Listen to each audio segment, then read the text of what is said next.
Government pleader നിയമനവുമായി ബന്ധപ്പെട്ട വിവാദത്തിൽ ഞെട്ടിക്കുന്ന പുതിയ വെളിപ്പെടുത്തലുമായി രംഗത്തെത്തിയിരിക്കുകയാണ് കോൺഗ്രസിന്റെ മുതിർന്ന നേതാവും മുൻ മന്ത്രിയുമായ കെ ബാബു.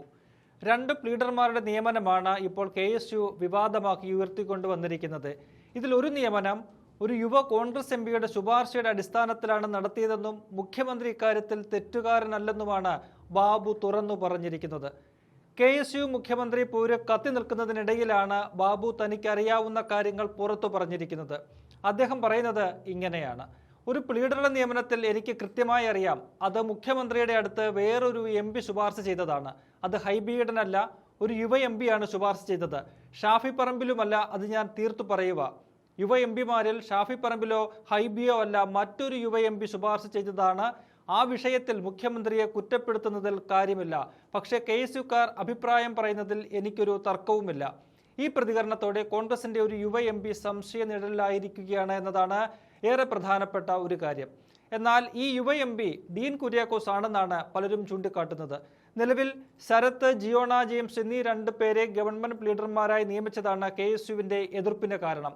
ശരത്തിന് ABVP പശ്ചാത്തലമെന്നാണ് ആരോപണമെങ്കിൽ ജിയോണ മുൻ SFI നേതാവാണെന്ന് KSU നേതാക്കൾ ചൂണ്ടിക്കാട്ടുന്നു. ഇതിൽ ജിയോണയ്ക്ക് വേണ്ടി ഇടുക്കി MPയായ ഡീൻ കുര്യാക്കോസ് മുഖ്യമന്ത്രിയോട് ശുപാർശ ചെയ്തു എന്നാണ് പുറത്തുവരുന്ന വിവരങ്ങൾ. കെ ബാബു പേര് വെളിപ്പെടുത്തിയില്ലെങ്കിലും ഉദ്ദേശിച്ചിരിക്കുന്നത് ഡീൻ കുര്യാക്കോസിനെയാണെന്നാണ് സൂചന.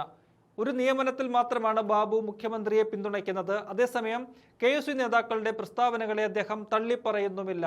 എല്ലായ്പ്പോഴും രാഷ്ട്രീയം മാത്രമല്ല, യോഗ്യതയും പരിഗണിക്കേണ്ടതുണ്ട് എന്നുകൂടി ബാബു പറഞ്ഞു വെക്കുന്നുമുണ്ട്.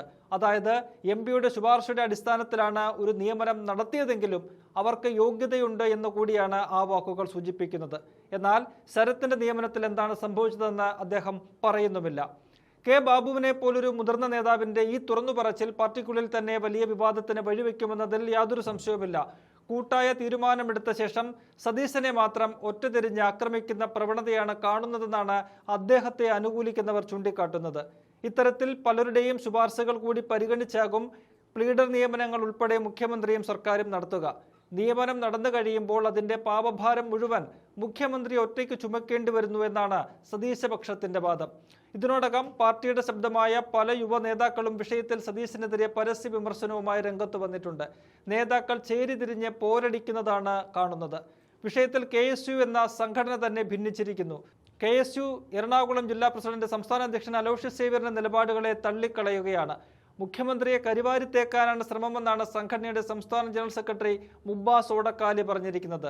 എന്തായാലും ഈ വിഷയം ഇനി എങ്ങനെ പരിഹരിക്കുമെന്നത് കോൺഗ്രസ് നേതൃത്വത്തെ സംബന്ധിച്ച് വളരെ നിർണായകമാണ്.